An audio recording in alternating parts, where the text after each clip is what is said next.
2019 में आई थी पूजा, जिसने लोगों को दीवाना बना दिया था सिर्फ अपनी आवाज़ से ड्रीम गर्ल 2 में। और अब 2023 में ड्रीम गर्ल 2 के ज़रिए पूजा एक बार फिर वापस आई है, लेकिन इस बार आवाज़ के साथ साथ उनका अंदाज भी देखने को मिलेगा। सबसे पहले बात कहानी की, तो पूजा अपने पिता के साथ एक छोटे से शहर में रहता है, जहाँ उनकी एक गर्लफ्रेंड भी है।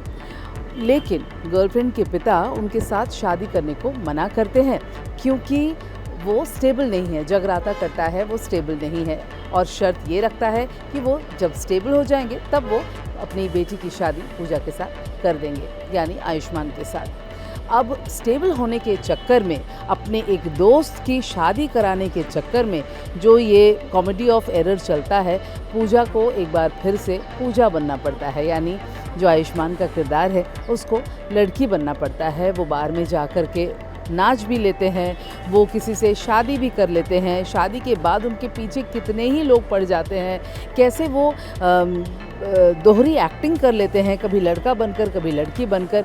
बहुत कुछ है इस फिल्म में। अगर मैं कहानी बताने जाऊं तो आप मेरी बातों से तो कंफ्यूज हो जाएंगे, इसलिए फिल्म देखना ज़रूरी है। अब किरदारों के बारे में, इस बार आयुष्मान खुराना के साथ है अनन्या पांडे, और फिर जो कॉमेडी का जो ब्रिगेड है वो कमाल का है। राजपाल यादव, विजय राज, मनोज जोशी, असरानी, परेश रावल, और इनफैक्ट अगर सीमा पावा की भी बात करें, फुल ऑन कॉमेडी है। मतलब एक एक डायलॉग पर हंसी आती है, हंस के आप लौट जाओगे। दिमाग का कोई मतलब आप कोई ज़रूरत नहीं है कुछ सोचने की कि भाई ये लॉजिक सोचने जाओगे तो आपको नहीं मिलेगा। लेकिन अगर सिर्फ हंसने जाओगे, एंटरटेन होने जाओगे, तो आई थिंक ड्रीम गर्ल 2 बहुत ही एंटरटेनिंग फिल्म है।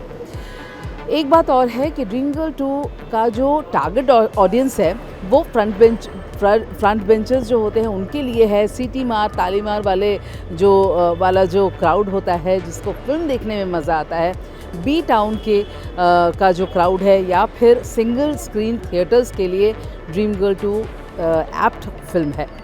फिल्म की जो मजबूत कड़ी है वो है फिल्म का कॉमेडी और डायलॉग्स। मतलब बहुत ही अच्छे डायलॉग्स लिखे गए हैं। राज चंदेलिया ने का निर्देशन है इस फिल्म में, और उन्होंने जो डायलॉग्स लिखे हैं वो कमाल का है।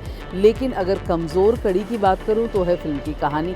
फिल्म में आपको कहानी में मज़ा नहीं आएगा, क्योंकि कई जगह पर ऐसा लगता है जैसे कि कैसे हो गया।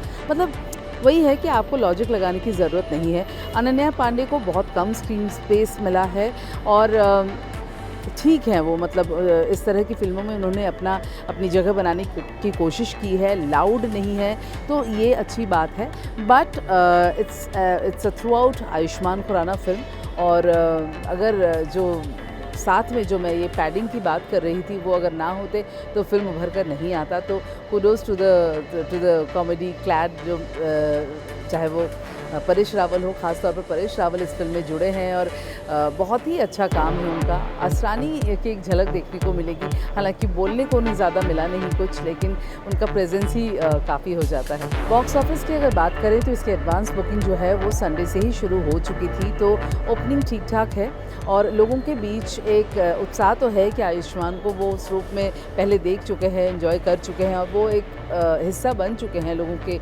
जहन में, तो वो उनको देखना चाहते हैं। लेकिन जो मैं कहूँगी कि अगर मैं थोड़ा कंपैरिजन में आऊँ तो dream girl was far better than dream girl 2। उसमें एक कहानी थी, उसमें एक सोल था, जज्बा था, जो ड्रीम गर्ल 2 में थोड़ा सा मुझे मिस होता हुआ नज़र आ रहा है। इसमें सोल की कमी नज़र आई, लेकिन again it's very entertaining in terms of dialogues बहुत मज़ेदार हैं, तो आप बहुत ज़्यादा हंसने वाले हो।